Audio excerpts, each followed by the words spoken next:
Hello everyone students, बच्चों आज का जो हमारा लेक्चर है उसमें हम शुरू कर रहे हैं एग्रोनॉमी सस्य विज्ञान। ठीक है, तो ये जो लेक्चर है हमारा, इसमें हम बेसिक डिस्कस करेंगे कि एग्रोनॉमी होता क्या है, देन उसके कुछ प्रिंसिपल्स हैं उसके बारे में डिस्कस करेंगे, देन उसके बाद हम कुछ कॉन्सेप्ट के बारे में डिस्कस करेंगे। क्रॉप रोटेशन क्या होता है, शिफ्टिंग कल्टीवेशन जिसको लैंड रोटेशन कहते हैं वो क्या होता है, कुछ बेसिक कॉन्सेप्ट मैं आपको यहाँ पे न्यूमेरिकल भी करवाऊंगा। क्रॉपिंग इंटेंसिटी कैसे निकालते हैं, क्रॉप रोटेशन इंटेंसिटी क्या होता है, सबके बारे में आज हम डिस्कस करेंगे इस बेसिक लेक्चर में। अब हमारे जो पढ़ाने का पैटर्न है वो यही रहेगा, ठीक है, क्योंकि नोट्स ऑलरेडी आपको हिंदी और इंग्लिश दोनों में आपके कोर्स के अंदर आपको मिलेंगे, हिंदी में भी मिलेंगे और इंग्लिश में भी मिलेंगे। पीडीएफ फॉर्म में आपको नोट्स आपके अकाउंट में मिल जाएंगे, इसलिए पढ़ाने का तरीका अब हम ये वाला फॉलो करने वाले हैं। ठीक है, चलो, तो अभी इंट्रोडक्शन वाले लेक्चर्स में हमने पढ़ा था और उसमें हमने कुछ ये भी पढ़ा था कि ये जो हमारे एग्रोनॉमी है और देन बाकी सारे कोर्सेस है, ये हमारी क्या है, ब्रांचेस है। ठीक है, तो यहाँ पे एग्रोनॉमी वर्ड, जैसे यहाँ पे क्या लगा हुआ है, नोमी लगा हुआ है, हम सभी लोग जानते हैं ये नोमी लगा हुआ है, तो हमें बताने की जरूरत नहीं है नोमी लगा है मतलब ये कौन सा वर्ड है, ग्रीक वर्ड है। कौन सा वर्ड है बच्चों, ग्रीक वर्ड ये है। ठीक है, इसको बताने की जरूरत नहीं है, अंडरस्टूड है, और ना ही आपको लिखने की जरूरत है, ना ही याद करने की जरूरत है। नोमी लगा है मीन्स ये कौन सा वर्ड है, ग्रीक वर्ड है। हम पहले इंट्रोडक्शन में पढ़ चुके हैं, जिस भी वर्ड के पीछे लोजी हो या नोमी हो उसको हम क्या बोलते हैं, ग्रीक वर्ड। मैं आपको इंट्रोडक्शन लेक्चर में शायद बताना भूल गया हूँ, पर हमने दो अपवाद की बात की थी, अपवाद या एक्सेप्शन की बात की थी। ठीक है, एक्सेप्शन की बात की थी। ठीक है, कि एक एक्सेप्शन हमने पढ़ा था पोमोलॉजी। ठीक है, पोमोलॉजी क्या पढ़ा था, पोमोलॉजी। पोमोलॉजी के अंदर हमने ये देखा था कि ये जो वर्ड है ये लॉजी लगा हुआ है तो क्या होना चाहिए, ग्रीक वर्ड होना चाहिए, है ना। लेकिन ये ग्रीक प्लस लेटिन का मिक्सचर है, क्योंकि ये पोमो है, पोमो ये कौन सा वर्ड है, लेटिन वर्ड है, तो ये लेटिन प्लस ग्रीक दोनों से मिलकर बना है। किससे बना है, लेटिन प्लस ग्रीक दोनों से मिलकर बना है पोमोलॉजी। अगर ऑप्शन में ए और बी दोनों ऑप्शन हो, लेटिन और ग्रीक दोनों हो, तो दोनों लगाना है, और सिर्फ दोनों ऑप्शन ना हो, लेटिन दिया हो, ग्रीक दिया हो, इंग्लिश दिया हो, उर्दू दिया हो, तो फिर आपको लॉजी का कॉन्सेप्ट यूज करके क्या लगाना है, ग्रीक लगाना है। ठीक, ये पढ़ा था।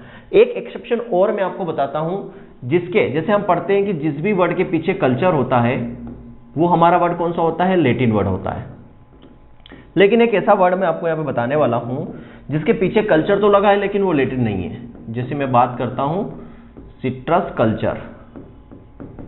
सिट्रस कल्चर, हो सकता है कुछ लोग ये वर्ड पहली बार भी सुन रहे हो। सिट्रस कल्चर का मतलब होता है नींबू वर्गीय फसलों की खेती, है ना। सिट्रस कल्चर का मतलब क्या है, नींबू वर्गीय फसलों की खेती। सिट्रस कल्चर में ये जो सिट्रस है, ये जो आपको दिख रहा है ये सिट्रस है ना, ये जो सिट्रस है और ये हमारा यहाँ पे क्या है, ये कल्चर है।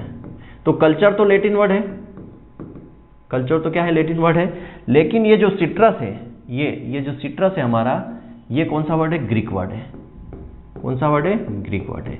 इसलिए जो सिट्रस कल्चर है वो ग्रीक प्लस लेटिन का कॉम्बिनेशन है। तो कभी एग्जाम में आपसे पूछ ले कि सिट्रस कल्चर या नींबू वर्गीय फसलों की खेती, जो ये सिट्रस कल्चर शब्द है ये किस भाषा से लिया हुआ है, तो लेटिन, ग्रीक प्लस लेटिन से लिया हुआ है। Greek plus Latin, Greek word citrus और लेटिन वर्ड कल्चर, इन दोनों से मिलकर ये बना है। ठीक है, और अगर चारों ऑप्शन दिए हो तो फिर आपको लेटिन लगाना है, और ए और बी ऑप्शन दिया हो तो ग्रीक प्लस लेटिन लगाना है। तो जो एक्सेप्शन है वो भी हमें अच्छे से क्लियर करना है बच्चों। तो मैं एक एक चीज आपकी यहाँ पे क्लियर करते हुए चलूंगा। पढ़ाने का पैटर्न अब हमारा यही रहने वाला है। ठीक है, तो इस पार्ट को मैं रिमूव कर देता हूँ यहाँ से। ठीक है, ये आपको समझ में आ गया होगा। ठीक है, आप नोट डाउन भी कर लेना। तो हमने यहाँ पे सीखा कि जो एग्रोनॉमी वर्ड है हमारा वो कौन सा वर्ड है, ग्रीक वर्ड है। नोमी लगा इस वजह से हमने ग्रीक वर्ड, किस ग्रीक वर्ड से लिया हुआ है, तो ये बना है किससे, एक होता है एग्रोस, क्या होता है, एग्रोस प्लस नोमास। एग्रोस प्लस ये नोमास से मिलकर बना हुआ शब्द है कौन सा, एग्रोनॉमी। ठीक है, दो ग्रीक वर्ड है यहाँ पे, एक एग्रोस है, एक नोमास है। दोनों का मतलब समझते हैं। एग्रोस का मतलब क्या होता है बच्चों, एग्रोस का मतलब होता है फील्ड, या हिंदी में बोल दे हम तो क्या होगा, बोल देते हैं, या फिर क्षेत्र इसको बोल देते थे। देखो हिंदी में कई सारे मीनिंग होते हैं, खेत बोल दो, क्षेत्र बोल दो, है ना, लेकिन इंग्लिश में एक ही वर्ड होगा, फील्ड। तो इंग्लिश भी आपको ध्यान रखना काफी जरूरी है। और नोमास का मतलब क्या हो जाता है हमारा बच्चों, वो होता है मैनेजमेंट। क्या होता है, मैनेजमेंट होता है। ठीक है, मैनेजमेंट को आप हिंदी बोल सकते हो प्रबंधन। ठीक है, मैनेजमेंट मतलब क्या होता है, प्रबंधन। तो मतलब क्या हो गया कि जो हमारा फील्ड है, जो हमारा खेत है, उसका मैनेजमेंट करना क्या कहलाता है? सस्य विज्ञान कहलाता है। ये सिंपल बात है। मतलब मैं क्या कह दूं यहाँ पे मैं क्या कह सकता हूं? मैनेजमेंट ऑफ फील्ड, ये बोल सकता हूं मैनेजमेंट ऑफ फील्ड, इसको हम बोल सकते हैं सस्य विज्ञान। मतलब हिंदी में कहो तो भूमि का प्रबंधन करना। भूमि का प्रबंधन करना क्या कहलाएगा? सस्य विज्ञान कहलाता है। ये हम कह सकते हैं सिंपल भाषा में। अब भूमि का प्रबंधन करना या मैनेजमेंट ऑफ फील्ड करना जो हमारा एग्रोनॉमी है, सस्य विज्ञान कहलाता है। कैसे? भूमि का प्रबंधन या फील्ड का मैनेजमेंट हम क्यों करेंगे? फील्ड का मैनेजमेंट करने का हमारे पीछे उद्देश्य होता है कि हमें ज्यादा से ज्यादा क्या मिले? उत्पादन मिले, ज्यादा से ज्यादा प्रोडक्शन मिले, हाई हमारा क्या हो? प्रोडक्शन हो। यही हमारा अल्टीमेट उद्देश्य होता है। भाई एग्रीकल्चर का मेन उद्देश्य ही यही है कि हमें ज्यादा से ज्यादा उपज मिले, जिससे हमें ज्यादा से ज्यादा इनकम हो। ठीक है, तो फील्ड को अगर हम अच्छी तरीके से मैनेज करते हैं तो हमारा फसल का उत्पादन भी बढ़ता है, और फसल का उत्पादन बढ़ेगा तो किसान की आय बढ़ेगी। अब फील्ड का मैनेजमेंट कैसे होगा? मतलब अगर डेफिनेशन पे चलूंगा मैं अभी, तो फील्ड का मैनेजमेंट कैसे होगा? तो फील्ड का मैनेजमेंट के लिए देखो, ये तो एग्रोनॉमी एग्रीकल्चर की ब्रांच है, पहले ही पढ़ चुके हैं इंट्रोडक्शन में कि एग्रीकल्चर की ब्रांच है। ठीक है, अब फील्ड का मैनेजमेंट करने के लिए यहाँ पे कई सारे क्या होंगे? प्रिंसिपल्स काम करेंगे। ठीक है, फील्ड को मैनेजमेंट करने के लिए यहाँ पे कई सारे क्या होते हैं? Principle and practices. कई सारे प्रिंसिपल और प्रैक्टिसेस यहाँ पर काम करेंगे। ठीक है, मतलब यहाँ पे बहुत सारे ऐसे सिद्धांत हैं जिनको लेके हम क्या करते हैं? फील्ड का मैनेजमेंट करते हैं, बहुत सारी क्रियाएं करते हैं फील्ड के अंदर, जिससे हमारा फील्ड जो है वो अच्छी तरीके से मैनेज हो जाता है, खेत अच्छी तरीके से तैयार हो जाता है, और जिसमें हम फसल लगाते हैं तो हमारे फसल का उत्पादन ज़्यादा मिलता है। तो यहाँ पे कुछ प्रिंसिपल और प्रैक्टिसेस का इस्तेमाल करते हैं फील्ड को मैनेज करने के लिए, जिससे हमारी फसल का उत्पादन हमें ज़्यादा मिलता है। तो यही डेफिनेशन क्या बोलती है कि एग्रोनॉमी जो है, सस्य विज्ञान जो है, वो कृषि विज्ञान की या एग्रीकल्चर की शाखा है, जिसमें हम कुछ प्रिंसिपल और प्रैक्टिसेस करके फसल की उत्पादन को बढ़ा देते हैं, जिससे हमें क्या मिलता है? प्रोडक्शन ज़्यादा मिलता है। उसी को हम सस्य विज्ञान कहते हैं। तो कुछ प्रिंसिपल एंड प्रैक्टिसेस यहाँ पे यूज करते हैं। तो किसके लिए? फील्ड को मैनेज करने के लिए। तो फील्ड मैनेजमेंट में हम क्या करते हैं? फील्ड मैनेजमेंट में हम करते हैं सोइल का मैनेजमेंट, ठीक है, वाटर का मैनेजमेंट, पानी का मैनेजमेंट, और क्रॉप प्रोडक्शन का मैनेजमेंट। क्रॉप प्रोडक्शन का मतलब हम मृदा का मैनेजमेंट भी करते हैं, हम पानी का मैनेजमेंट भी करते हैं, और फसल उत्पादन, फसल का मैनेजमेंट भी करते हैं। ठीक है, मतलब सोइल, वाटर और क्रॉप को मैनेज करने के लिए जिन प्रिंसिपल और प्रैक्टिसेस का हम इस्तेमाल करते हैं, उपयोग करते हैं, वो शाखा क्या कहलाती है? सस्य विज्ञान कहलाती है। सिंपल लैंग्वेज में समझो तो क्या हो गया? एग्रीकल्चर, ये क्या होता है? Agronomy is the branch of agriculture which deals with the principle and practices of soil, water and crop management. मतलब कि सोइल, वाटर और क्रॉप को मैनेज करने के लिए जिन सिद्धांत और प्रक्रियाओं का उपयोग हम खेत के अंदर करते हैं, खेत को मैनेज करने के लिए, उसको सस्य विज्ञान कहते हैं। अब सोइल के अंदर क्या मैनेजमेंट, कैसा? अब जो प्रिंसिपल है वो बता रहा हूँ। ठीक है, सोइल के अंदर क्या प्रिंसिपल, ये प्रिंसिपल पे आ गए हम। ठीक है, सिद्धांत की बात करते हैं ना कि एग्रो सस्य विज्ञान के सिद्धांत क्या है। तो सोइल के अंदर हम क्या करते हैं? टीलेज ऑपरेशन करते हैं, टीलेज करते हैं, भूपरिष्करण, टीलेज ऑपरेशन करते हैं। क्यों करते हैं? ताकि हमारी फील्ड अच्छे से तैयार हो सके, तीर्थ हो, उसकी फिजिकल कंडीशन अच्छी हो। ठीक है, अच्छा वातावरण तैयार हो जाए सोइल का। उसके साथ हम क्या करते हैं सोइल में? सोइल का कंजर्वेशन भी करते हैं। सोइल कंजर्वेशन का मतलब यहाँ पे क्या हो गया? मृदा संरक्षण। मृदा संरक्षण का मतलब सोइल के इरोजन होता है, सोइल में इरोजन होता है ना, क्षरण जो होता है, मृदा का क्षरण, वो भी क्या हो सके? कम हो सके। ठीक है, कम करना। तो ये प्रिंसिपल है। तो सोइल को मैनेज कैसे करते हैं? उसमें टिलेज ऑपरेशन करते हैं, सोइल का हम कंजर्वेशन करते हैं ताकि सोइल को हम मृदा संरक्षित करते हैं ताकि उसमें इरोजन ना हो। वाटर का कैसे संरक्षण करते हैं? तो हम जो इरिगेशन है, इरिगेशन का मैनेजमेंट करते हैं, है ना, इरिगेशन का मैनेजमेंट करते हैं, सिंचाई का मैनेजमेंट हम करते हैं वहां पे। ठीक है, वाटर का कंजर्वेशन भी करते हैं, वाटर क्वेश्चन मतलब हो गया यहाँ पे जल संरक्षण का मतलब वही हो गया कि पानी को बचाना, पानी को इस तरीके से हमें बचाना ताकि हम उसको फसलों में इस्तेमाल कर सके। तो ये प्रिंसिपल किस में आ गया? वाटर को मैनेजमेंट करने के लिए। क्रॉप को मैनेज करने के लिए हम क्या करते हैं, वीड का मैनेजमेंट भी करते हैं, है ना, वीड का मैनेजमेंट करते हैं, खरपतवार प्रबंधन करते हैं, ठीक है। और क्या करते हैं, सोइंग टाइम, बुआई का समय, ये भी एक प्रिंसिपल है। और सीड की क्वालिटी, बीज, ठीक है, सीड क्वालिटी, बीज की गुणवत्ता, ये सारे प्रिंसिपल का यूज हम करते हैं जिस सोइल के अंदर पानी, वाटर के लिए और क्रॉप को मैनेज करने के लिए, जिससे हमें क्या मिले, ज्यादा से ज्यादा उत्पादन मिले, उसको हम बोल देते हैं सस्य विज्ञान।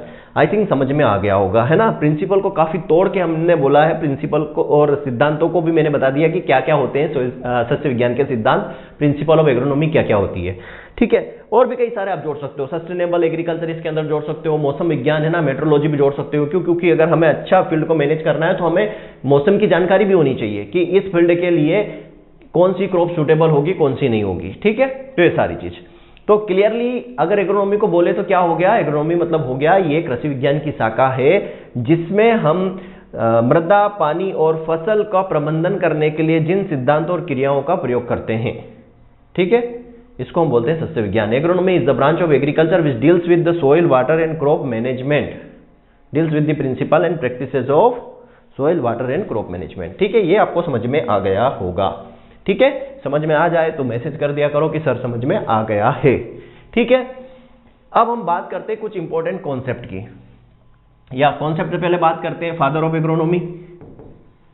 किसकी बात करते हैं, फादर ऑफ एग्रोनॉमी, सस्य विज्ञान के जनक, सस्य विज्ञान के जनक की बात करते हैं। या और भी चीजें, इंपॉर्टेंट चीजें मैं यहां पे आपके साथ शेयर करने वाला हूं। सस्य विज्ञान के जनक फादर ऑफ कौन है, तो पीटर डेक्रेसेन जी, सबसे ज्यादा काम इन्होंने किया है। कौन है, पीटर डेक्रेसेन जी। ये क्या है, फादर है किसके,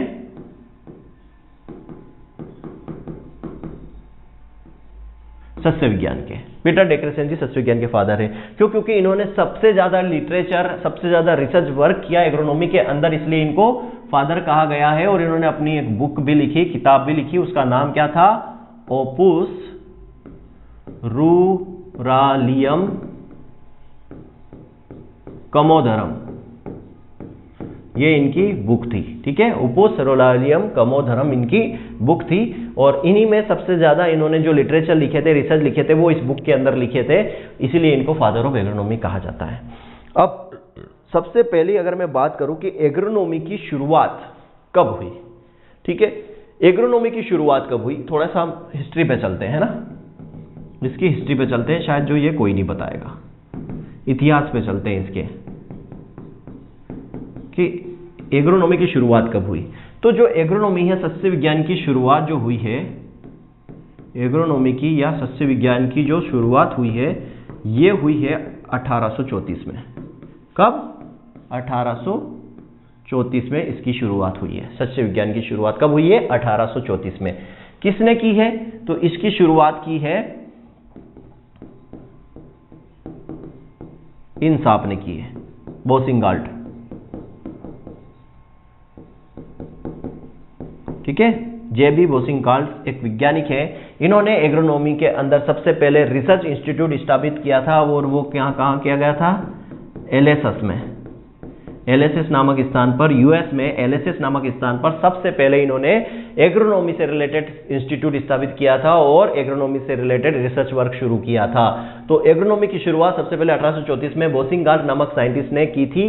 कहां पर? तो एलेसस में की थी, ठीक है। उसके बाद हम बात करें तो एग्रोनॉमी को अलग से शाखा के रूप में, ठीक है, सस्य विज्ञान को एक सेपरेट ब्रांच की बात करें, अलग से शाखा, ठीक है, अलग से पहचान कब मिली? तो इसको अलग से या सेपरेट ब्रांच कब बोला गया था? इसको 1900 के अंदर इसको एक अलग से या सेपरेट ब्रांच, सेपरेट विषय के रूप में जाना जाता है कि एग्रोनॉमी अलग से एक सब्जेक्ट रहेगा, अलग से एक ब्रांच रहेगी जिसके अंदर एग्रोनॉमी से रिलेटेड चीजें पढ़ी जाएगी। ये 1900 में इसको अलग कर दिया था, एक सेपरेट ब्रांच, एक अलग से शाखा बना दी गई थी। किसकी? एग्रोनॉमी की। कब? 1900 में, ठीक है। उसके बाद हम बात करें, 1900 में शाखा बना दी थी। उसके बाद हम बात करें तो 1908 में क्या था? ये तो हमारी बात हो गई, अलग से शाखा बना दी गई। फिर हम बात करते हैं 1908 में अमेरिकन सोसाइटी ऑफ एग्रोनॉमी की स्थापना हुई। ठीक है, अलग से ब्रांच बना दी। अलग से ब्रांच बनाने के बाद 1908 में, कब की बात है, यहां लिख देता हूं, 1908 में क्या हुआ, American society of agronomy. American society of agronomy, Hindi में लिखूंगा तब भी यही लिखूंगा, अमेरिकन सोसाइटी ऑफ एग्रोनॉमी, तो इसलिए आप समझ जाना, हिंदी में भी ऐसे ही लिखा मिलेगा आपको, अमेरिकन सोसाइटी ऑफ एग्रोनॉमी। कब, 1908 में। भारत के अंदर, इंडिया के अंदर बात करें, इंडिया के अंदर बात करें तो इंडियन सोसाइटी ऑफ एग्रोनॉमी की स्थापना हुई कब, 1955 में। किसकी, Indian society of agronomy. Indian society of agronomy की स्थापना कब हुई, 1955 में, इंडिया के अंदर। तो ये थोड़ी सी हिस्ट्री है कि सस्य विज्ञान या एग्रोनॉमी जो है वो कब शुरू हुआ था। 1834 में किसने शुरू किया था, बोसिंगाल्ट ने एक अलग से इंस्टीट्यूट बना दिया था एलएसएस के अंदर। ठीक है, उसके बाद इसको एक अलग से ब्रांच बनाया 1900 के अंदर। फिर 1908 में अमेरिका में अमेरिकन सोसाइटी ऑफ एग्रोनॉमी की स्थापना हुई।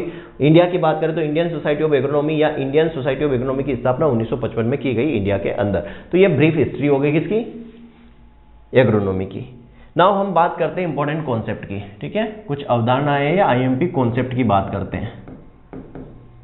ठीक, कुछ इंपॉर्टेंट कॉन्सेप्ट की यहां पे बात करते हैं। सबसे पहले हम बात करेंगे क्रॉप रोटेशन। किसकी, क्रॉप रोटेशन की हम यहां पे बात करेंगे, फसल चक्र की, फसल चक्र की बात करेंगे या शस्यावर्तन चक्र की। फसल चक्र बोल दो या शस्यावर्तन चक्र भी इसको बोला जाता है। आपके नोट्स में सब कुछ लिखा है।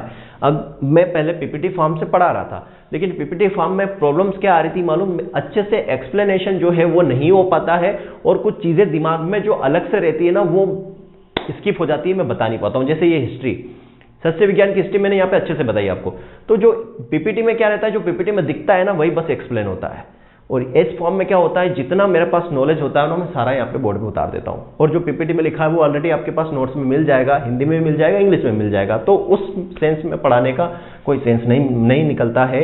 और जहाँ जरूरत होगी वहाँ पीपीटी से पढ़ाऊंगा। अदरवाइज ये वाला जो फॉर्मेट है मुझे बेस्ट लगता है और शायद आपको भी अच्छा लगेगा, क्योंकि एक्सप्लेनेशन के साथ यहाँ पे चीज़ें मिल रही है। और जैसे मैं याद कर सकता हूँ, मुझे ये याद है, मेरे को नॉलेज है इन सब चीज़ का, वैसे आप भी याद करके इस तरीके से ब्लैंक पेज पे प्रैक्टिस कर सकते हैं।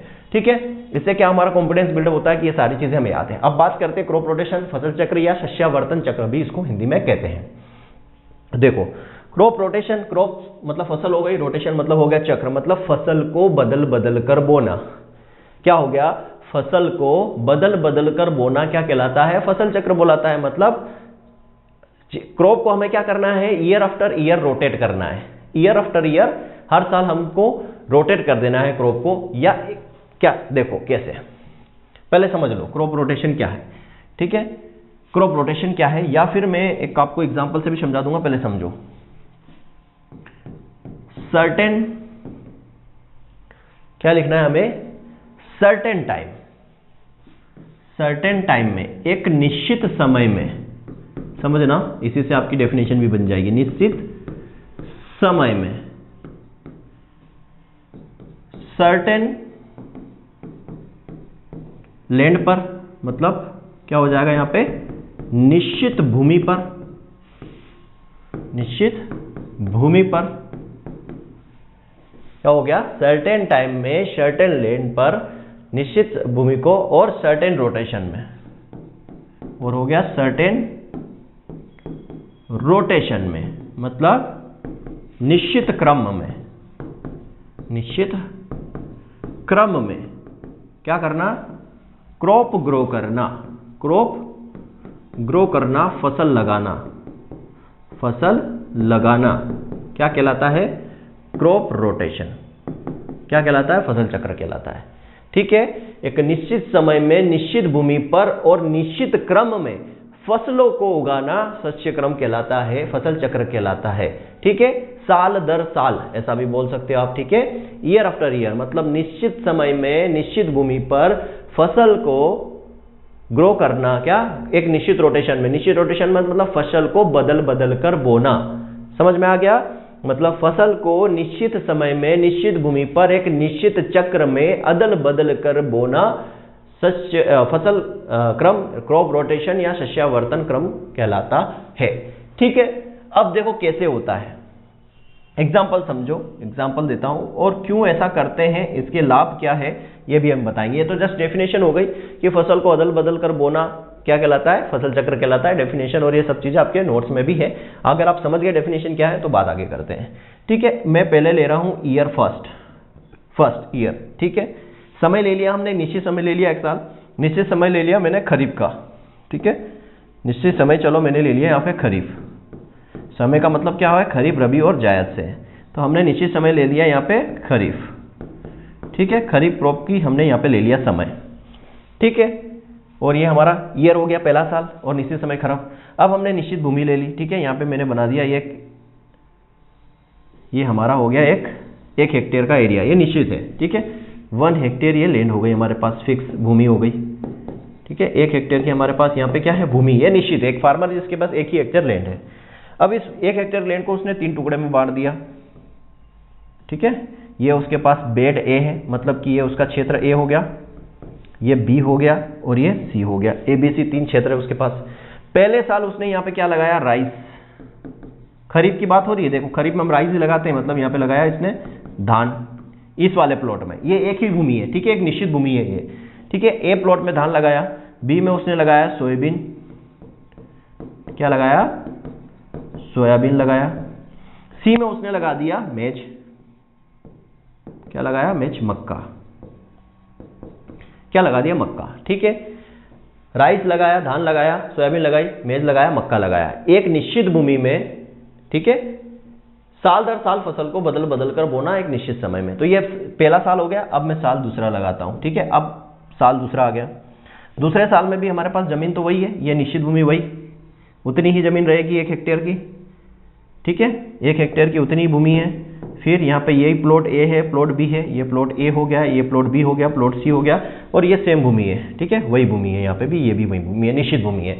तो निश्चित समय, टाइम वही खरीफ का निश्चित समय हो गया, निश्चित भूमि वही निश्चित भूमि हो गई, और क्या किया, सर्टेन रोटेशन, मतलब निश्चित क्रम में। तो अब क्रम हम बदल रहे हैं, क्रम, निश्चित क्रम। अब निश्चित क्रम कौन डिसाइड करता है, ये क्रॉप रोटेशन के सिद्धांत और प्रिंसिपल डिसाइड करते हैं, जो हमें नीचे पढ़ाऊंगा अभी। ठीक है, तो यहाँ पे फसल को हम बदल के बो रहे हैं। अब यहाँ पे ये वही टुकड़ा ए वाला है, यही टुकड़ा ए वाला है, तो यहाँ पे राइस की जगह अब हम राइस नहीं लगाएंगे, सीजन वही है, निश्चित समय खरीफ, निश्चित भूमि, जमीन भी वही है। पहले साल में हमने राइस लगाया था, दूसरे साल में आप क्या लगाओगे, तो दूसरे साल में अब हम यहाँ लगा देंगे, यहाँ हम क्या लगा देंगे, यहाँ हम लगा देंगे सोयाबीन। ठीक है, यहाँ हम लगा देंगे सोयाबीन इस जगह में। पहले ए प्लॉट में राइस था, अब ए प्लॉट में हमने यहाँ लगा दी सोयाबीन, फसल बदल गई। बी प्लॉट में हम लगा देंगे मेज, क्या लगा देंगे, मेज, मक्का लगा देंगे। और सी प्लॉट में हम यहाँ लगा देंगे राइस, मतलब धान लगा देंगे। कहानी पूरी समझ में आ गई होगी आपको, क्लियर है, कहानी पूरी समझ में आ गई कि निश्चित समय मतलब हो गया खरीफ हमारा निश्चित समय हो गया। ठीक है, खरीफ हमारा निश्चित समय हो गया। दूसरी हमने बात की हमारा कि निश्चित भूमि, सर्टेन लैंड, तो हमारी 1 हेक्टेयर की भूमि थी। ठीक है, तो यहाँ पे भी पहले साल भी वही भूमि है, दूसरे साल भी वही भूमि है, वही ए वाला प्लॉट है, यही बी वाला प्लॉट है, यही सी वाला प्लॉट है। और एक निश्चित रोटेशन, निश्चित रोटेशन कौन डिसाइड करता है, तो वो सस्य विज्ञान के सिद्धांत डिसाइड करते हैं, जो मैं अभी बताऊंगा कि राइस के बाद हमें, मतलब राइस जो है सीरियल क्रॉप है, उसके बाद हमने यहाँ पे पल्सेस क्रॉप क्यों ली, ये एक निश्चित क्रम है कि राइस के बाद हमने पल्सेस क्रॉप क्यों ली। तो ये एक सिद्धांत है, ये बताना पड़ेगा हमको क्यों, क्योंकि देखो राइस के बाद हम क्या लेंगे, ऐसी फसल लेंगे जो उसी कुल की ना हो, सेम उसी प्रकार की ना हो। तो राइस के बाद हमने सोयाबीन ले ली, तो उसी प्रकार की नहीं है। देखो यहाँ पे ये राइस क्या है, ये सोयाबीन क्या है, लेग्यूम क्रॉप है, और ये मेज नॉन लेग्यूम क्रॉप है, सीरियल वाली है।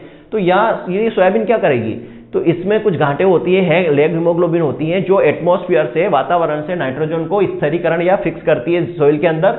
तो जो मेज हम लगाएंगे अगले साल, तो उसको कम नाइट्रोजन देना पड़ेगा। ठीक है, इस तरीके का कॉन्सेप्ट यहाँ पे काम करता है। समझ में आ गया बात आपको? ठीक है, तो क्रॉप रोटेशन क्या होता है, इसे क्लियरली समझ में आ गया होगा कि एक निश्चित समय हमने खरीफ ले लिया, निश्चित भूमि हमारी 1 हेक्टेयर की ले ली, और निश्चित रोटेशन मतलब राइस के बाद हमें अगले साल सोयाबीन ले लिया।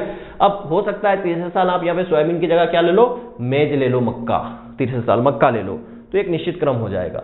फसल को उगाना हमारा क्या कहलाता है, फसल क्रम। ऐसा करने के पीछे कारण क्या है, लाभ क्या है, उस पर आ जाते हैं। ठीक है, लाभ क्या है पहले तो उसको देख लेते हैं। ठीक है, एडवांटेज क्या है हमारा, उसके बाद मैं सिद्धांत पे आऊंगा। एडवांटेजेस क्या है इसके पीछे, पहली चीज, या फिर चलो पहले प्रिंसिपल ही देख लो यार, पहले प्रिंसिपल देख लो। प्रिंसिपल्स क्या है क्रॉप रोटेशन के, सिद्धांत क्या है। सिद्धांत मतलब कि जो सिद्धांत किसके लिए, कि जो रोटेशन हम ले रहे हैं, जो रोटेशन हम ले रहे हैं, सर्टेन निश्चित रोटेशन ले रहे हैं, जो क्रम ले रहे हैं, वो कैसे लेना है हमें, उसके लिए प्रिंसिपल है।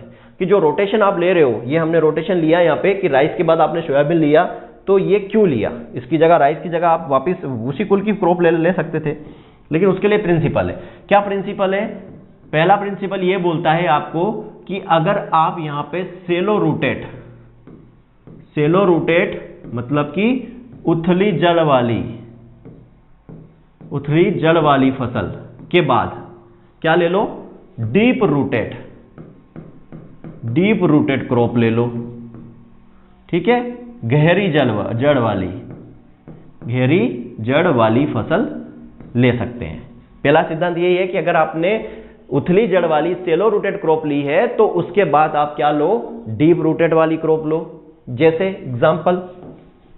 एग्जाम्पल की बात करें तो एग्जाम्पल क्या है, एग्जाम्पल जैसे सेलो रूटेड में आपका आता है मेज, मक्का। क्या आता है, मक्का, इसकी रूट ऊपर ही रहती है। इसके साथ आप ले सकते हो कॉटन, कपास की जड़ें काफी अंदर तक जाती है। ठीक है, ये आप ले सकते हो। सेकेंड प्रिंसिपल की बात करें तो अगर आप दाल वाली मतलब पल्सेस क्रॉप के बाद, दाल वाली दलहनी फसल के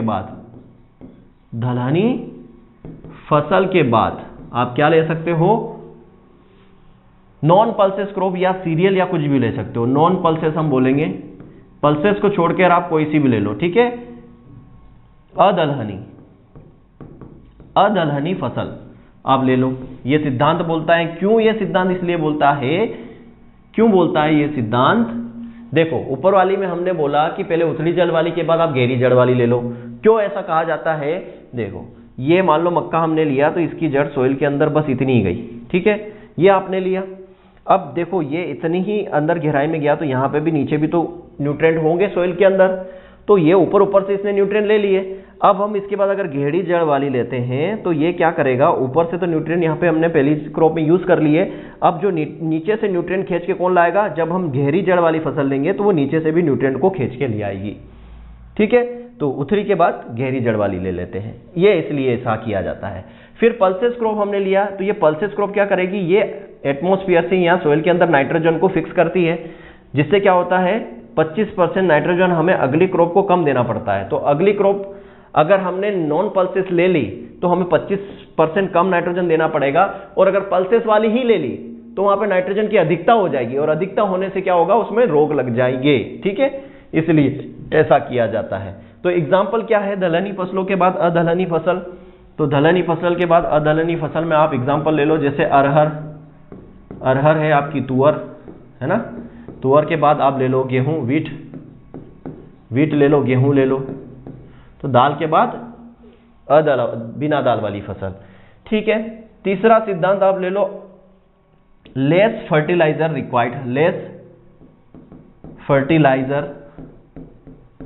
रिक्वायर्ड क्रॉप के बाद आप ले लो हाई फर्टिलाइजर रिक्वायर्ड क्रॉप। ठीक है, मतलब कम खाद वाली फसल के बाद अधिक खाद वाली फसल आप ले लो। कम खाद वाली के बाद अधिक खाद वाली फसल आप ले सकते हो। एग्जाम्पल जैसे कम खाद वाली आप ले लो, जैसे मूंग में कम खाद की जरूरत पड़ती है। मूंग के बाद आप आलू ले लो, आलू में अधिक खाद की जरूरत पड़ती है। जैसे मान लो आपने ले लिया यहाँ पे मूंग हो गया हमारा, मूंग के बाद आपका हो गया पोटैटो। ठीक है, और भी हो गया, गन्ने के साथ आप ले लो वीट, गन्ने में ज़्यादा खाद चाहिए, वीट में कम खाद चाहिए, तो गन्ने के बाद आप वीट ले सकते हो, इस तरीके से ले सकते हो। ठीक है, तो ये तीसरा सिद्धांत है। ऐसा क्यों, वही सिद्धांत सीधी सी बात है, आप कम खाद वाली ले लोगे, फिर बाद में अधिक खाद वाली ले लोगे, तो अधिक खाद वाली लोगे तो वो बाद में सेकेंड जो क्रॉप है उसके लिए फायदा करती है, ठीक है। और इसका फायदा ये भी है कि हमारी सोइल की जो उर्वरा शक्ति है वो मेंटेन रहती है। इसके साथ लाभ भी आप सीखते जाइए। लाभ क्या है, यहाँ पे लाभ क्या सीखा हमने कि भाई गहराई से भी न्यूट्रिएंट हम ले सकते हैं, नाइट्रोजन स्थिरीकरण होता है उसका उपयोग हो जाएगा, फिर यहाँ पे उर्वरक शक्ति जो है सोइल की, जो सोइल फर्टिलिटी वो भी मेंटेन रहती है। इस तरीके से कई सारे सिद्धांत है। और क्या सिद्धांत हो सकता है, यहाँ आ जाएगा सोइल इरोजन प्रिवेंट, क्रॉप के बाद जो सोइल इरोजन को परमिट करती है, ठीक है, परमिट क्रॉप के बाद सोइल इरोजन प्रिवेंट क्रॉप आप लगाओ, मतलब यहां आ जाएगा मृदा क्षरण को बढ़ावा देने वाली, मृदा क्षरण को बढ़ाने वाली फसल के बाद यहां आ जाएगा मृदा क्षरण को रोकने वाली फसल लगानी चाहिए। जैसे एग्जांपल मक्का जो है, मेज जो है वो मृदा क्षरण को क्या करती है, बढ़ाती है, ठीक है। मक्का के बाद आप ले लो मूंग, ले लो कुछ भी ले लो, मूंग ले लो, है ना, ये क्या करती है, मृदा क्षरण को रोकने का काम करती है। क्लियर है। तो ये सिद्धांत है जो काम करती है, ठीक है। इससे और क्या फायदे होते हैं, और क्या फायदे होते हैं, इंसेक्ट पेस्ट का अटैक भी नहीं लगता है। क्रॉप रोटेशन से का फायदा क्या है, इंसेक्ट पेस्ट का अटैक भी नहीं होता है। देखो वो उसके बाद मैं लाभ में चलता हूं, लाभ आपको बताता हूं, और भी कई सारे सिद्धांत है, नोट्स में आपके दिए हुए हैं। अब यहाँ पे लाभ की बात करते हैं। एडवांटेज क्या है, एडवांटेजेस क्या है, इसके लाभ क्या है, फायदा क्या है। पहला, सोइल की जो फर्टिलिटी है वो मेंटेन रहती है। सोइल फर्टिलिटी क्या रहती है, मेंटेन, सोइल फर्टिलिटी मेंटेन रहती है। उर्वरा शक्ति बनी रहती है, ठीक है, बनी रहती है, उर्वरा शक्ति बनी रहती है। पहला लाभ तो ये है। कैसे, क्योंकि क्रॉप को हम रोटेट करेंगे कम खाद वाली से अधिक खाद चाहने वाली, तो सोइल के अंदर जो न्यूट्रिएंट है उसकी जो उर्वरा शक्ति है वो बैलेंस रहती है। दूसरा, फसल संरक्षण में मदद मिलती है, मतलब जो है प्लांट प्रोटेक्शन में हेल्प होती है।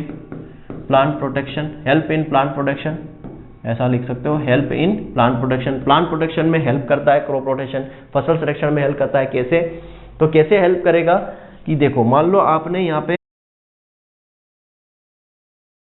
पे सोयाबीन ले ली, ठीक है, पहले साल आपने राइस ली, दूसरी बार सोयाबीन ले ली, तीसरी बार मान लो आपने मेज ले ली यहाँ पे, ठीक है, मक्का ले ली।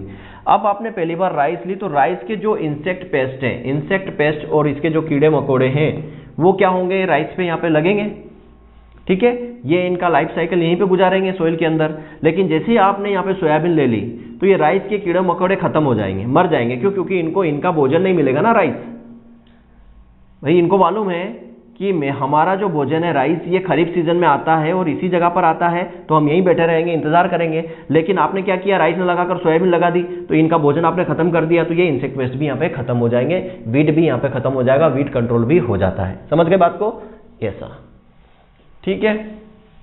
और क्या फायदा है, सोइल इरोजन रिड्यूस होता है, सोइल इरोजन रिड्यूस होता है ना, मृदा क्षरण कम होता है, मृदा क्षरण को रोकता है, मृदा क्षरण को रोकने का काम भी करता है ये क्रॉप रोटेशन, मृदा क्षरण भी कम से कम होता है। इकोलॉजिकल बैलेंस बना रहता है, ठीक है, इकोलॉजिकल बैलेंस जो है वो बना रहता है ना, वातावरण जो है संतुलित रहता है, ठीक है, संतुलित रहता है। तो इस तरीके से इसके लाभ है यहाँ पे, ठीक है, कई सारे लाभ है, रोग बीमारी, फर्टिलाइजर, फसल संरक्षण, मदद और उत्पादन में वृद्धि होती है। मुख्य तो यही है, उत्पादन में वृद्धि होती है। क्या होता है, high crop production, high production मिलता है हमें, प्रोडक्शन हाई मिलता है। फिर सॉइल की फिजिकल कंडीशन हुई तो सुधरी गई, सॉइल फर्टिलिटी मेंटेन होती है, मतलब सॉइल की फिजिकल कंडीशन इंप्रूव होती है। फार्मर्स की जो कंडीशन है वो भी सुधरती है, फार्मर्स लाइफ स्टाइल भी इंप्रूव होता है फार्मर का लाइफ स्टाइल, क्योंकि क्रॉप का इंप्रूवमेंट होगा तो फार्मर्स की दशा भी सुधरेगी, किसान की दशा भी सुधरती है, दशा भी सुधरती है। क्लियर है? तो ये इसके लाभ है, किसके? फसल चक्र के ये सारे लाभ भी होते हैं। क्लियर है? चलो, ये लाभ की बात भी हमने कर ली। अब हम बात करते हैं क्या? फसल सघनता। फसल सघनता, क्रॉप इंटेंसिटी या क्रॉपिंग इंटेंसिटी, ठीक है, क्रॉपिंग इंटेंसिटी। डाटा भी शेयर करेंगे, नया डाटा क्या है इसका, क्रॉपिंग इंटेंसिटी कितनी है इंडिया की। तो फसल सघनता की बात करते हैं। फसल सघनता क्या होती है? ग्रॉस क्रॉप्ड एरिया अपॉन में नेट सोन एरिया इंटू 100, मतलब कुल बोया गया क्षेत्र को शुद्ध बोया गया क्षेत्र से अगर भाग दे दे तो हमारी फसल सघनता या क्रॉपिंग इंटेंसिटी निकल जाती है।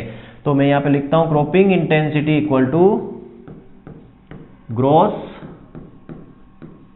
क्रॉप्ड एरिया, ठीक है, क्रॉस क्रॉप्ड एरिया, या फिर मैं इसको क्या बोलूं, सकल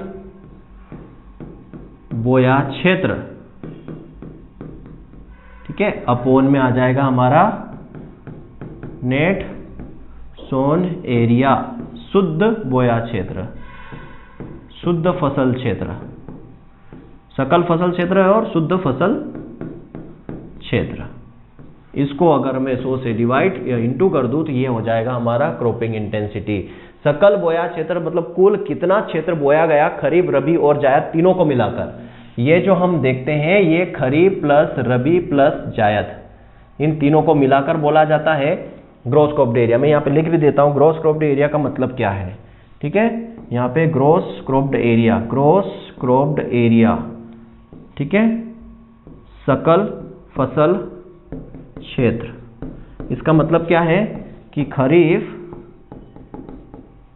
प्लस रबी प्लस जायद तीनों को मिलाकर कितना क्षेत्र बोया गया, ठीक है, खरीफ प्लस रबी प्लस जायद तीनों को मिलाकर कितना क्षेत्र बोला गया, ये होता है हमारा ग्रास क्रॉप्ड एरिया। और नेट सोन एरिया क्या होता है, शुद्ध फसल क्षेत्र क्या होता है, शुद्ध फसल क्षेत्र का मतलब है कुल क्षेत्र कितना है, कुल क्षेत्र टोटल एरिया कितना है, ठीक है, टोटल एरिया, कुल क्षेत्र टोटल एरिया कितना था। इसको हम भागित करते तो हमारा क्या निकल के आ जाता है, क्रॉपिंग इंटेंसिटी निकल के आ जाती है।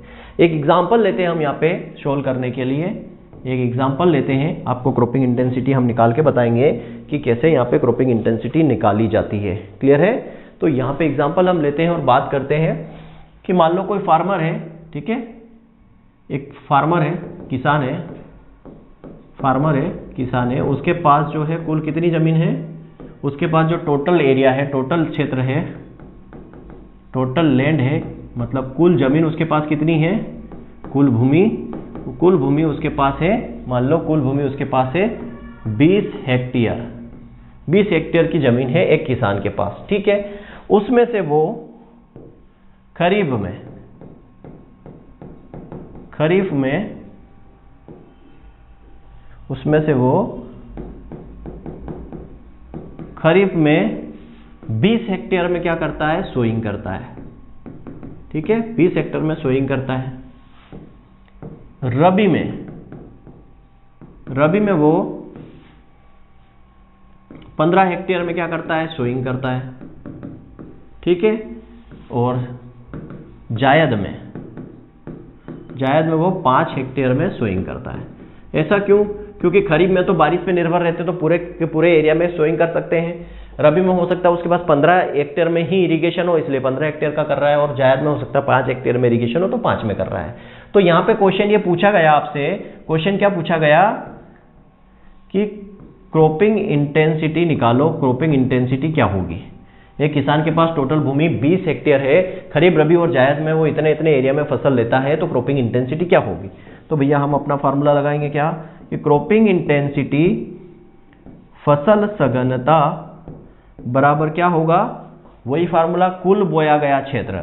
तो कुल बोया गया क्षेत्र हमारा यहाँ पे हम लिख लेते हैं कि ग्रास क्रॉप्ड एरिया मतलब सकल फसल क्षेत्र, ये कितना है? तो खरीफ प्लस रबी प्लस जायद कितना है?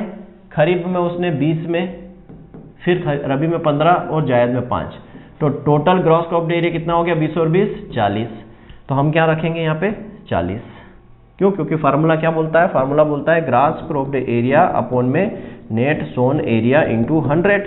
तो ग्रास क्रॉप्ड एरिया हमने क्या जोड़ा? खरीफ, रबी और जायद, इन तीनों को मिलाकर कितना हो रहा? 40 हेक्टेयर हो रहा है। ठीक है। और कुल क्षेत्र, नेट सोन एरिया क्या होता है? नेट सोन एरिया हमारा क्या है? नेट सोन एरिया या शुद्ध फसल क्षेत्र। शुद्ध फसल क्षेत्र कितना है? तो वो है 20 हेक्टेयर, है ना। शुद्ध फसल क्षेत्र कितना है? 20 हेक्टेयर, मतलब जितना टोटल है वो हमारा क्या है? शुद्ध फसल क्षेत्र है, वो है 20। तो क्रॉपिंग इंटेंसिटी कितनी आ जाएगी? क्रॉपिंग इंटेंसिटी कितनी आ जाएगी? 20 दूनी 40, तो 200% जो है वो उस फार्मर की क्रॉपिंग इंटेंसिटी आ जाएगी। सवाल समझ में नहीं आया हो तो फिर से देखना वीडियो, फिर भी नहीं समझ में आया तो कमेंट करना कि सर नहीं समझ में आया, और आ गया हो तो अच्छी बात। ठीक है। एक किसान है, उसके पास टोटल 20 बीघा जमीन थी। खरीफ ने उसमें पूरे 20 बीघा में खेती की, रबी में उसने 15 बीघा में खेती की और जायद में 5 बीघा में खेती की। तो तीनों सीजन मिला के उसने 40 बीघा में खेती की। तो तीनों सीजन मिला देते हैं तो उसको हम बोलते हैं ग्रास क्रॉप्ड एरिया। लेकिन उसके पास वाकई में एक्चुअल में कितनी जमीन थी? 20 ही बीघा थी, उसको हम बोलते हैं नेट सोन एरिया। तो gross cropped area net sown area को डिवाइड कर देते हैं और गुणित में 100 कर देते हैं, तो क्रॉपिंग इंटेंसिटी, फसल सघनता निकल जाती है। ठीक है। चलो आगे हम बात करेंगे फसल चक्र सघनता, crop rotational intensity. Crop rotation intensity मतलब फसल चक्र सघनता।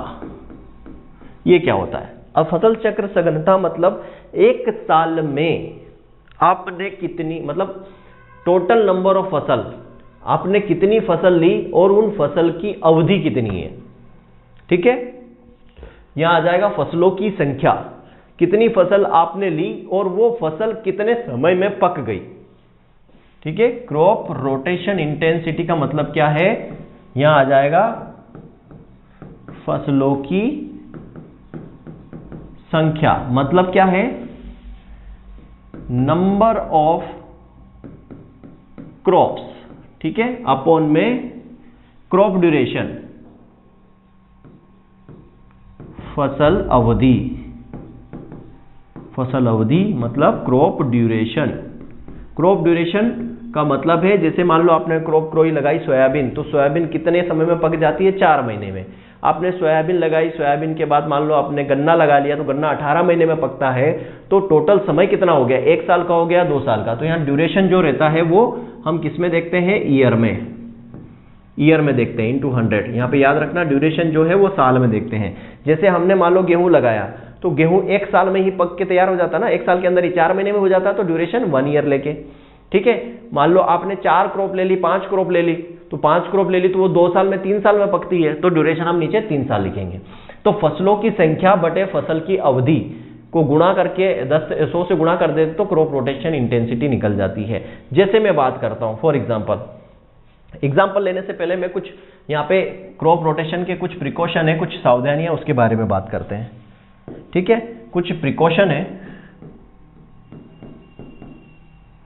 कुछ प्रिकॉशन है या कुछ सावधानियां हैं, कुछ सावधानियां हैं। क्या? फर्स्ट, यहां पर आपको क्या चीज रखनी है कि जो फेलो लैंड और ग्रीन मैन्यूअर क्रॉप, जो फेलो प्रति हम रखते हैं, fellow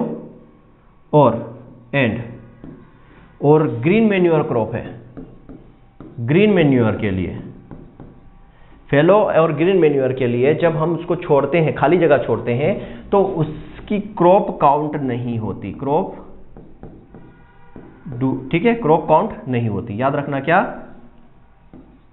do not count as a crop. इसको एज ए क्रॉप काउंट नहीं करते, बट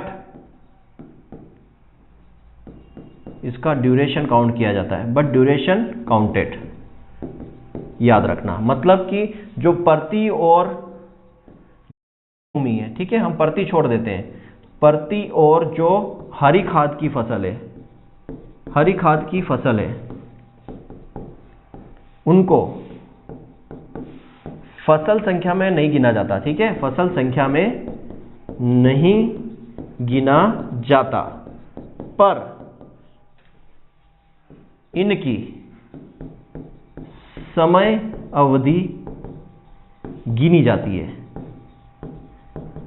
समझ में आ गया कि अगर हमने खाली छोड़ दी जगह किसी सीजन में या हमने हरी खाद लगाई है तो वो फसल काउंट नहीं होगी, नंबर ऑफ संख्या में ऊपर काउंट नहीं होगी, लेकिन उसकी अवधि 4 महीने जो दिए हैं वो काउंट हो गया। एग्जांपल से भी समझेंगे, ठीक है। दूसरा, यहां पे आपने सोयाबीन ले लिया, सोयाबीन के साथ प्लस आपने मेज लिया, मतलब ये कौन सी क्रॉप हो गई? Mixed crop. तो इसको 1 क्रॉप मानेंगे, एक क्रॉप लेके चलेंगे, ठीक है। मतलब यहां पे आपने क्या लिया? सोयाबीन लिया प्लस उसके साथ आपने मक्का लिया, किसमें? मिश्रित फसल में, मिश्रित फसल में। तो इसको एक ही क्रॉप मानेंगे, एक ही फसल मानेंगे, ठीक है, इसको एक ही फसल मानेंगे। ये दो बातों का विशेष ध्यान रखना है आपको, किसके लिए? क्रॉप रोटेशन इंटेंसिटी के लिए। पहला क्या कि जो ग्रीन मैन्योर हरी खाद आपने लगाई है या आपने परती छोड़ दी है तो उसको फसल की तरह काउंट नहीं करना, लेकिन उसका समय काउंट करना पड़ेगा। और नीचे सोयाबीन प्लस मक्का लिखा है, सोयाबीन प्लस मक्का मतलब वो मिक्स क्रॉप है, एक साथ लगाई हुई है, तो उसको एक ही क्रॉप मानेंगे, दो नहीं मानेंगे कि सोयाबीन और मक्का दो हो गए। अब आते हैं एग्जाम्पल पे, जैसे फॉर एग्जाम्पल मैंने लिया यहाँ पे, चलो सोयाबीन, ठीक है, सोयाबीन ले लिया। सोयाबीन के बाद मैंने डेज लगाया, सोयाबीन के बाद मैंने ले लिया व्हीट, ठीक है। अब बोला कि इसकी क्रॉप रोटेशन इंटेंसिटी क्या है? क्रॉप रोटेशन इंटेंसिटी क्या है? तो हम क्या करेंगे? फसलों की संख्या, तो कितनी फसल है ऊपर? 2, ठीक, कितनी फसल है? 2। कितने समय में कंप्लीट हो जाती है? तो सोयाबीन 4 महीने में, व्हीट भी 4 महीने में। ये खरीफ हो गया या रबी हो गया? ये खरीफ हो गया, रबी हो गया, एक साल के अंदर ही हो रहा है, तो 1 ले लिया इंटू 100। तो यहाँ पे कितने क्रॉप रोटेशन इंटेंसिटी कितनी होगी? सोयाबीन और व्हीट की, गेहूं की 200 हो गई। इस तरीके से आपको निकालना है। दूसरा एग्जांपल मैं ले लूं, मतलब ये 1 वर्षीय है, मैं ऐसा भी बोल सकता हूं ये 1 ईयर वाली है, तो सीधी सीधी बात हम यहाँ सीधे अपॉन में 1 लिख देंगे। और नहीं लिखा है तो हम यहाँ पे काउंट भी कर सकते हैं, क्या कि सोयाबीन खरीफ में होता है और ये रबी में होता है, और रबी और खरीफ पूरे एक ही साल के अंदर हो रही है, ये पक जाएगी एक ही साल के अंदर, तो नीचे में बटे में 1 कर दिया। दूसरा एग्जाम्पल मैं ले लेता हूँ, ठीक है। मैंने लिया सोयाबीन प्लस मेज मक्का डेज, यहाँ पे मैंने ले लिया व्हीट, ठीक है। फिर मैंने यहाँ पे ले लिया व्हीट के बाद मैंने मान लो यहाँ पे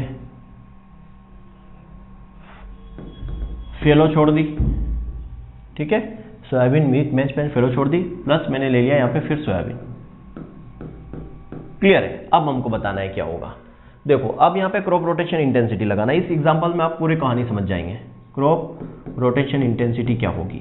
तो देखो मैंने क्या बोला, प्लस लगा है, प्लस लगा है मतलब ये क्या है? मिक्स्ड क्रॉप है, मिश्रित फसल है, तो इसको एक ही मानना है, एक फसल ये हो गई।